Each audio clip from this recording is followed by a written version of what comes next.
Hi అండి. రవ్వ లడ్డు చేసుకుందాం బొంబాయి రవ్వతో. చాలా ఈజీగా చేసుకునే లడ్డు ఏదైనా ఉందా అంటే అదే కదా రవ్వ లడ్డు. ఇప్పుడు మనం ఇది చాలా స్మూత్గా వస్తుంది. మీకు మిక్సీతో పని లేదు, పాకంతో పని లేదు.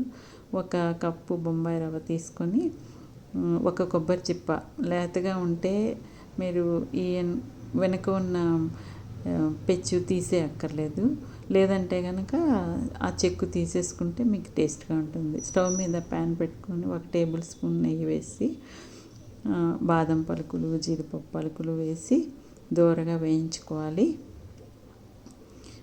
మనము స్టవ్ సిమ్లో పెట్టుకొని చేసుకోవాలి. అప్పుడే మీకు మాడితే బాగుండదు కదా. వేయించుకున్న తర్వాత అలాగే కిస్మిస్ కూడా వేసుకొని వేయించుకోవాలన్నమాట.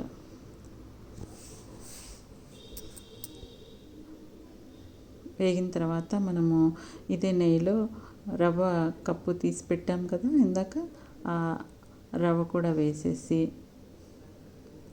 మనము కొబ్బరిని మిక్సీలో వేయకుండా తురుముకోవాలి. అప్పుడే మీకు చాలా రుచిగా ఉంటుందన్నమాట లడ్డు. మధ్యలో తగులుతూ కొబ్బరి కూడా వేసేయాలి. 2 ఒకసారి వేసేస్తే మీకు ఈ కొబ్బరిలో ఉన్న ఈ పాలు ఉంటుంది కదా మనకి తడి, అదంతా మీకు రవ్వ పీల్చుకొని మీకు రవ్వ లడ్డు టేస్ట్గా ఉంటుందన్నమాట. 2 కలిపి వేయిస్తే మీకు చాలా రుచిగా ఉంటుంది. ఒకసారి ఇలా చేసి చూడండి. మంచి వాసన వచ్చేదాకా మనము వేయించుతూ ఉండాలన్నమాట. స్టవ్ సిమ్లోనే పెట్టుకోవాలి. కొద్దిగా నిదానంగానే చేయాలి. అప్పుడే మీకు రుచిగా ఉంటుంది. మీకు తెలుస్తుంది, వాసన వస్తూ ఉంటుంది. అప్పుడు మనము పంచదార 3/4 కప్పు వేసుకోవాలి. స్వీట్ ఎక్కువ తింటే మీరు కప్ అయినా వేసుకోవచ్చు. మీకు సరిపోతుంది ఇది అవుతే 3/4 అవుతే. ఎక్కువ కూడా వేయించకూడదు, మరీ డ్రై అయిపోతుంది అనమాట. చూసుకొని మనం వేయించుకోవాలి.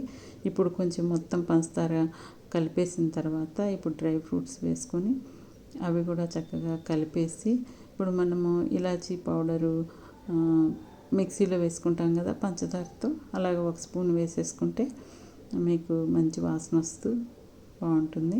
అలాగే 1 టేబుల్ స్పూన్ నెయ్యి వేసుకున్న అవి కూడా బాగుంటుంది కదా. నెయ్యి కూడా వేసుకుంటే లడ్డూలు చాలా రుచిగా ఉంటాయి కదా. కొద్దిగా నెయ్యి వేసుకొని ఇప్పుడు మనం చుట్టుకోవడానికి రావాలి కదా. ఇప్పుడు మనం పాలు పోసుకోవచ్చు, లేదా కాచి చల్లార్చిన నీళ్ళైనా చల్లుకుంటూ చేసుకోవచ్చు అన్నమాట. మీకు ఎలా వీలుంటే అలా చేసుకోండి.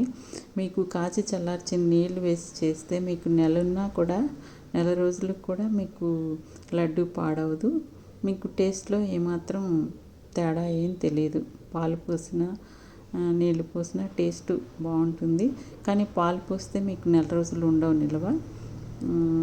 అందుకోసమని కొంచెం చేసుకునేటప్పుడు మన ఇష్టం, మనం ఏది కావాలంటే అవి వేసుకొని చేసుకోవచ్చు. స్మూత్గా చాలా బాగుంటాయి ఈ లడ్డూలు.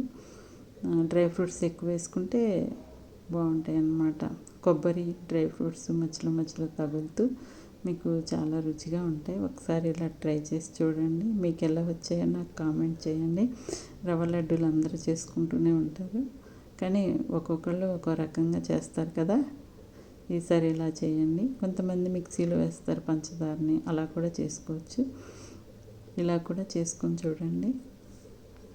చాలా ఈజీగా చేసేసుకోవచ్చు. ఇది మనము వేయించుకోవడం ఒక్కటే, కొంచెం సిమ్లో పెట్టి వేయించుకుంటే ఈజీగా చేసేసుకోవచ్చు. ఇంతేనండి, చాలా రుచిగా ఉంటాయి. Thank you.